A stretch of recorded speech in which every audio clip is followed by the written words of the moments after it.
Hey y'all, welcome back to Mandy's Music Monday. It's me, Mandy. It's been an uber long time since I've done one of these. I apologize because I'm sorry. But right now, I live in Kentucky. There's 14 inches of snow out there. I have been snowed in for 4 days, 3 days, 3 days. Tomorrow will be 4 days because I'm not going to work tomorrow either because of snow. I'm not going to work. Hopefully I'll get to go Friday. I was supposed to go today, but they called and they're like, we're closing early. Don't bother coming in. I cut hair in case y'all need to know that, like it's important, but whatever. I'm not going in. So I decided since it is Thursday, not today, but tomorrow, and the Blacklist is on, I thought I would do a Mandy Music Monday of music from the Blacklist. So, first of all, let's talk the Blacklist. I started watching it because of James Spader. I didn't watch it until like the beginning of the year because I just never got around to doing it. I have like an uber fangirl obsession with James Spader. And it all started when Secretary came out. I was like 18 when Secretary came out. And my friend worked in a video store and she brought it over one night. And she's like, this movie looks good. Let's watch it. So we're like, okay, we're 18 and we're watching this movie. And when he starts spanking her, we both were like, what the hell are we watching? And then it turned into like one of my favorite movies ever because in a weird way, it is a romantic comedy. Don't ask me how, but it's amazing. Um, and then I started watching Boston Legal. Then after that, I started watching like all of his other movies. I've watched Tough Turf, y'all. I've watched Tough Turf. Yeah, that movie is like totally cheesy in 80s. And that girl has unnecessarily long hair that she has crimped the hell out of. But it's awesome. I love that movie. And Crash. Let's just discuss Crash for a minute. I found that movie on VHS. I haven't been able to find it on DVD. I found it on VHS way back in the day. I've watched it once. I don't know about that movie. James Spader has sex with everybody in that movie, and I kind of don't have a problem with it. Is that weird? Is that weird? I don't know. But, whatever. I have my Pretty in Pink shirt on right now. I got it for Christmas because I asked for it. And Pretty in Pink is just like one of those movies where it's like you're looking at Molly Ringwald and you're like, why the hell didn't you choose Steph? Why didn't you choose Steph? You always choose Steph. Number one, he's the most popular guy in the school. Number two, he unbuttons his shirt all the way down here in high school. In high school, you can't get away with that shit now. He was smoking. Super cool, right? He was smoking. Plus, he had like red shades on before he was ever red. You know what I mean? He had that beautiful feathered back hair. It's like, Molly Ringwald, what were you thinking? What were you thinking? Um, come to think of it, speaking of those like shades or whatever, I almost think that like Raymond Reddington is like 90% James Spader. If you just take away like, all the guns and the violence and the secrets and, he's pretty much James Spader. Just add in more scarves and more jazz, and you can't tell the two apart. I mean, it's just awesome. But anyway, this might possibly have, well, it's going to have Blacklist spoilers if you haven't watched it, if you aren't caught up. So I'm just warning you now. Click this bitch off. Don't watch it. Um, so, okay. I think I've picked 5 or 6 songs just because I didn't want this to get too long. And I have a tendency to ramble and talk, and I can only do it for 15 minutes because of Garth Brooks. That's a whole other story, but Garth Brooks has pissed me off. Anyway, so the very first song is from the pilot episode. I'm pretty sure it's the pilot episode. Pretty sure. And it's State of the Art, in parentheses, AEIOU by Jim James. This song is playing, I think it's like one of the next to the last songs. They play at the end of that episode, and it's just like, y'all know I love my mellow music. I love my mellow music. And it's just like, it's so like mellow and quiet and just like piano-y. And he is like singing the vowels.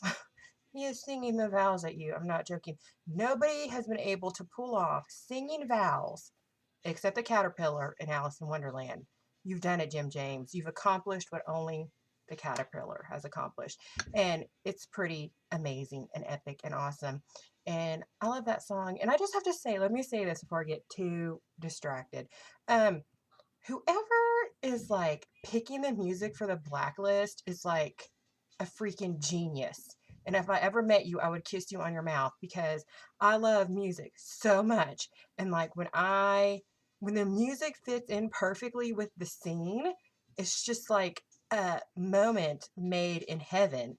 You know, like it was like two angels conversing on a cloud, and they were like, you know what, we're gonna give whoever is doing the Blacklist music this idea, and you know, it's just gonna be perfect and magical and holy and biblical, and maybe not holy and biblical, but you know what I mean. So anyway, that song is amazing, and I will put all the links to all the songs in the little thingamajig down there at the bottom. Okay, the next one is 99 Problems by Hugo. Apparently this song is by Jay-Z. I've heard of this song. I didn't know Jay-Z was the first person that sang it. Um, that's just not my style of music, so I've never heard it by him before. I've only heard it by this guy Hugo, and he does like this crazy awesome like bluegrassy version, and I'm from Kentucky. Y'all know we like our bluegrass music. And it's just so freaking cool. And that's at the very, very end of the pilot episode, and that's when James Spader is like, what does he say? I'll get it in my head. Gloria Stefan is playing right now. He's like, you've discovered something curious about your husband, haven't you, Lizzie? And then it's like, it's great. And then it cuts to the credits, and it's just amazing. And in the next episode, you know, the second episode, he's like, get dressed, and then they're playing, you know, the Rolling Stones. And it's amazing. It's amazing how perfectly all these songs sink in with the Blacklist. Like, it's just awesome. Okay, so the third one is from The Stew Maker, and it is Made of Stone by Matt Corby. And the song is like very simple. There's like minimal lyrics, like the lyrics that are there, he is just repeating them over. You know, I'm really not sure that there's a chorus. I think there's just like a verse, and he just repeats it differently every single time. But this man, oh my gosh. I mean, like when I looked up the video to like, you know, see who sings the song, it was this beautifully bearded man at the piano. And it's like, how is this beautiful high-pitched noise coming out of this bearded man's mouth? Like, it is insane. But the thing is it's like it starts out like really mellow and really soft and really quiet, and it's just piano, and it's like do do do do do do do do, and then by the end of it, I mean, he's just like wailing. He's wailing, and it's like picturesque and perfect. And I imagine like mountains and a river whenever I hear this song. And it's just amazing. I actually think this is my favorite song on the list right now. I've been playing the hell out of it on my iPod, and it just fit perfectly like at the end of that song, at the end of the episode. And I mean, when he's just like wailing, I'm like, oh my God, it's like baby unicorns prancing in a forest. I mean, it's so good. So, okay, the next one is it Ansel Garrick Part 2? I think that's how you say that guy's name. I'm not positive. I'm pretty sure that's the right episode. But it's When the Man Comes Around by Johnny Cash, and I adore Johnny Cash. I adore him. He reminds me of my grandpa, and I'm not really sure why, but he does. And the older Johnny Cash got, the more grittier and like deeper his voice became, and it's just amazing. Like his last few albums are just like, you've got to hear them. They're awesome. And so this is the When the Man Comes Around. It plays when Red is tracking down all the people who helped, you know, them Ansel Garrick out, you know, and like they've killed that one girl. What was her name? Was it Louie, something like that, you know, and she apparently had been with him a long time. You know, they threatened Dembe and Lizzie, and he was just like, fuck all of y'all, I'm about to bust y'all up. And it was just like epic badassery on both of their parts, on Johnny Cash's part and James Spader's part. Because, I mean, in the song, it says there's a man going around taking names, and he decides who to free and who's to blame. This is the only, I think, song on that album that Johnny Cash actually wrote all by himself. And I mean, it just fits in perfectly with that scene. I mean, like Red is just like finding people, finding out what all their businessry was up in that. And then he's just like, boom, Dad, sorry. I can't, my friend died. You've got to go. I'm sorry. Actually, he didn't say I'm sorry. He just shot them and left them in alleys and on the ground, hidden. Um, but I mean, like that song and like just like Johnny Cash's gritty voice and like Red running around, just like killing it, just so much badassery in that scene. I mean, it's a wonderful. It's a wonderful, and I love that. I like that song even before it was on the Blacklist. So when I seen it, I'm like, holy freaking shit! This is this is awesome. It's awesome. The next song I picked is Sundown by Gordon Lightfoot, and this one is from the Cypress Agency. And Gordon Lightfoot just has the smoothest, softest 70s voice in the world. And as soon as I heard this song, I knew I had heard it somewhere before, but because I listen to a lot of music, like older music, I don't listen to newer music now. I just don't understand it. I don't get it. It's too not for me. Um, so when I heard this, I'm like, I know I've heard this before. And my mom told me it was one of my grandpa's favorite songs. So I'm sure that's where I heard it. I'm sure my grandpa played it. And it's just like in that scene, you know, at the end of the episode where he goes to, what's her name? I wrote it down so I wouldn't forget, Diana Fowler's house. And he just like listened to it on the record player and he's sitting in there in the dark and she walks there and flips the light on. It's just like, whoa. And, you know, like he says, you know, I can see her lying back in her satin dress. I mean, and she walks in with like that satin nightgown on. And then it's just like, boom, boom, boom, you're dead, bitch. Thanks. The end for you. Also, her name is Diana Fowler. And I knew for some reason I didn't like that name. And it's because it reminded me of Diana. Is it Diana Fowley? Was that her name on the X-Files? When she tried to come in and like, get all up in Mulder and Scully's business. And I'm like, freaking get out of here, bitch. I don't like you. So that name, I just knew from the beginning that she was going to be bad because it was too close to Diana Fowley. And the very last one, since I'm cutting it really close right now, this one is from Luther Braxton Part 1, which was the episode after the Super Bowl, which was epic. Yeah, I mean, it was on a scale of like epic proportions. I mean, that was like some badass shit. That's all I'm telling you. And it's Blood on My Name by the Brothers Bright. And that song, when you listen to it, he's talking about fire, he's talking about blood on his name, he's talking about the hounds of hell coming after him.